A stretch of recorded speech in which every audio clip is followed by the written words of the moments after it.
So before we start the video, everybody, I want to get some housekeeping out of the way. Please, please, please, if you can, watch the video all the way through. This helps us in the YouTube search rankings and helps us beat the algorithm so that we can be recommended to other people. Also, if you really enjoy the content, please like and possibly think about subscribing to the channel. That definitely helps our numbers greatly and helps other people see, again, the channel and beat the algorithm.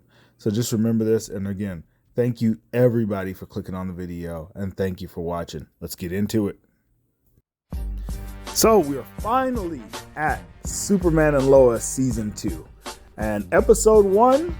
Well, let's talk about it.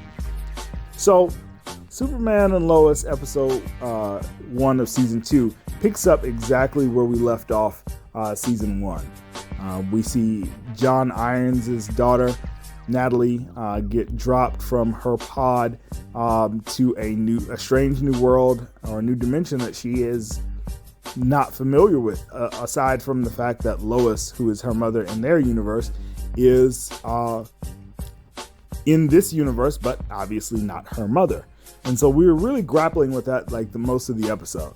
But this episode was really enjoyable, in particular because it does what a lot of shows refuse to do, and that show the flaws in the female characters, especially Lois this episode. Like, you could definitely see that there are some deep-seated issues that she's still trying to like battle with and really, trying to overcome so that she can be a better wife and mother. And it's hard. And I love that the show does not shy away from this in the way that it handles this. Very emotional and really just human interaction between her and Natalie and Clark and the boys. So I really enjoyed that. Now, that being said, we have some real interesting problems happening for Clark and for everybody else in the cast. So immediately we're basically told that Jordan's girlfriend, Lana's daughter, has been at summer camp the entire summer. So Jordan's really excited for her to be back. Meanwhile, Jonathan is really still trying to figure out his role, especially on the football team, because he broke his arm twice. And now he's still, second string quarterback. So that's really, eating at him. And, Clark currently is under a new DOD handler in Lieutenant Anderson, who has taken over for Colonel Lane or General Lane. So, now we're dealing with a different person. And I actually love this because the actor Ian Bohen plays Lieutenant Anderson. If you know Ian Bohen from Teen Wolf, he was Uncle Peter Hale, and he was just really great in that role. And you can see him bringing a lot of that same energy into his Lieutenant Anderson character. So that was really cool.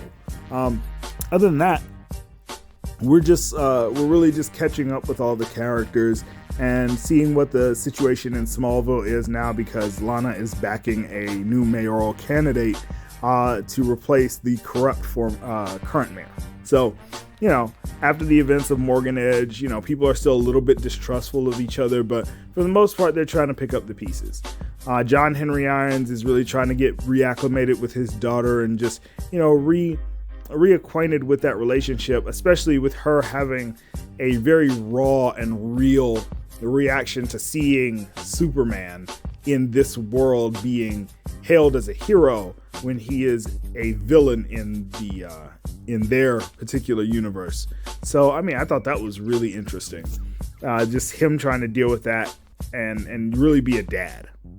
So, you get the same superheroic, same great dialogue, same great special effects in this episode. Jonathan and Jordan's dialogue is still just as fun as ever. I actually like that they gave Kyle a lot to do in this episode, and he's not just like the irritating foil to everything. He's more human, seems to be this season, so I'm really cool with that. Lana's always good in the series, and I like her and Clark's interaction as friends that have known each other for a long time and really are able to bounce ideas off of each other. And even Kyle being able to just bounce ideas off of Clark in a way that's really human and really shows, that small town feel when you know somebody in a small town and you can really like rely on them and kind of just, maybe lean on them a little bit when it comes to some problems that they might have some more insight on. So that was really cool too. Currently, we don't have a villain yet, but there are hints as to where that's going. So that's really cool. And the government seems to be more of the antagonist this go around, in particular the American government, because they want more of Superman's allegiance in particular to America than the whole world. And Clark doesn't want to really give in to that because in his mind, he is the protector of Earth, not just the protector of America and America's interests, especially given that there are interstellar threats that threaten the entirety of the globe, not just America. So I thought that was a really interesting way to deal with that, especially given, the backdrop of Superman from like Dark Knight Returns, who is completely in the pocket of the American government, whereas this Superman seems to be a lot more measured in the way that he's dealing with geopolitical politics of Earth and not really letting that get in the way of him being the hero that he wants to be, that he knows he should be, and that Martha and John Kent would have wanted him to be. So that's really cool. Like I said, I could go on forever because I just love this show so far, and it has yet to disappoint me. If y'all are really looking for a great time without the messaging and just the wokeness and all the other nonsense, and you just want to have a good Superman story and just, escape your problems for an hour and just enjoy some good television, watch season 1, then jump into season 2. I'm giving this one a 9 out of 10. See you guys on the next one. 8-Bit Heroes out. Peace.